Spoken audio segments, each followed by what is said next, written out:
Welcome to city news. Khammam జిల్లా సింగరేణి మండలంలోని స్థానిక బస్టాండ్ సెంటర్ నందు ఎన్టీఆర్ 29వ వర్ధంతి వేడుకల్లో భాగంగా ఎన్టీఆర్ విగ్రహానికి పూలమాలలు వేసి ఘనంగా నివాళులు అర్పించారు.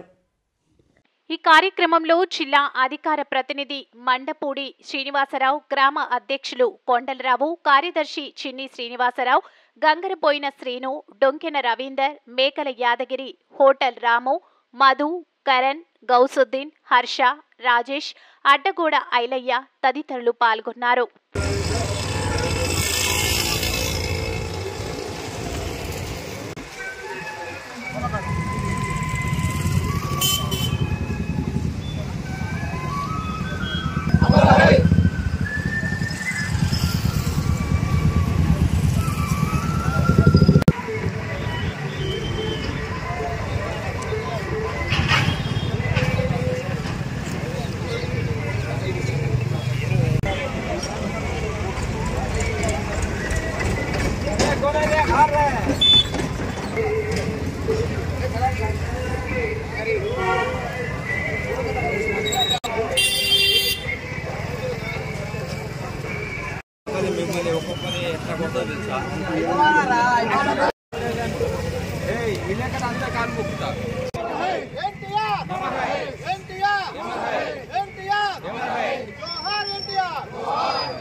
అన్న పెట్టండి అన్న, ఏం కాదు, ఏం పెట్టండి.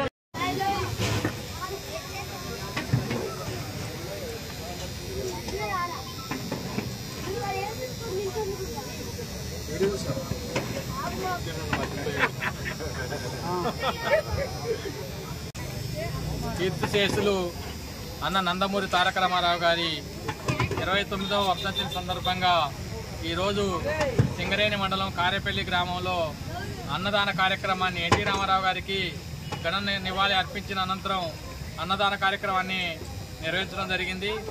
ఈ యొక్క కార్యక్రమానికి సహకరించినటువంటి ప్రతి ఒక్కరికి కూడా పేరు పేరున ధన్యవాదాలు తెలియజేస్తా ఉన్నాం.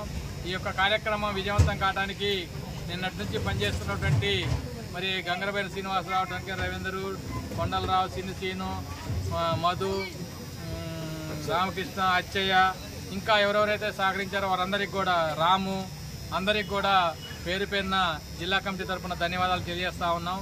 మరి అన్న నందమూరి తారక రామారావు గారు 1982లో తెలుగుదేశం పార్టీని కూడు గూడు గుడ్డ అనే నినాదంతో తెలుగుదేశం పార్టీని స్థాపించిన 9 నెలల కాలంలోనే అధికారంలోకి రావడం జరిగింది.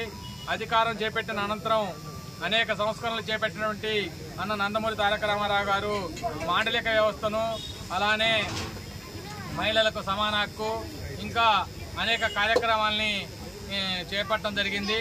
మరి ఆనాటి నుండి వారి స్మృతుల్ని గుర్తు చేసుకుంటూ నేటి వరకు ఈ యొక్క వర్ధంతిని, జయంతిని జరుపుకుంటా ఉన్నాం. ప్రజల ఆరాధ్య దైవం మన అన్న నందమూరి తారక రామారావు గారు 60 ఏళ్లలో ఆయన అతి సాధారణ జీవితం గడిపి నిమ్మకూరు నుంచి విజయవాడ వరకు సైకిల్ మీద పాలమ్మి తన జీవితాన్ని ప్రారంభించి అదేవిధంగా సినీ వినోదావకాశంలో అనేక కోట్ల రూపాయల ఆదాయాన్ని వదులుకొని ఒక పేదవాడి కష్టార్జితాన్ని తీర్చడం కోసం ఆయన గుండెల్లో వచ్చినటువంటి ఆవేశ పంచుల్లో నుంచి పుట్టిందే ఈ తెలుగుదేశం పార్టీ. ప్రత్యేకంగా ఈ తెలుగుదేశం పార్టీని పెట్టడంలో ప్రధాన ఉద్దేశం పేదవాడికి ఏదైతే కావాల్సిందో వాటి కోసం ఆయన అనుక్షణం ₹2 కిలో బియ్యం కానీ, అదే పేదవాడికి కావాల్సినటువంటి జనతా చీరలు దోవతులు కానివ్వండి, ₹50 హార్స్ పవర్ విద్యుత్తు కానివ్వండి, ఇవన్నీ కూడా పేదవాడికి ఏవైతే కావాలనో, వ్యవసాయుడికి కార్మికులకి ఏవైతే కావాలనో వాటన్నిటి కోసం తను పెట్టిన పథకం ఎవ్వరూ తీసేయలేని విధంగా ఆయన ఆనాడు అంకురార్పణ చేసి ఈ పేద ప్రజల కోసం పెట్టాడు. కాబట్టి ఈ కార్యక్రమాన్ని మరి గంగరబోయిన శ్రీనివాసరావు, అదే మిగతా ఇంకా మా ఆర్థికంగా సహకరించినటువంటి మా సోదరులందరి సహకారంతో ఈ కార్యక్రమాన్ని విజయవంతం చేసినందుకు సింగరేణి గ్రామ మండల ప్రజాని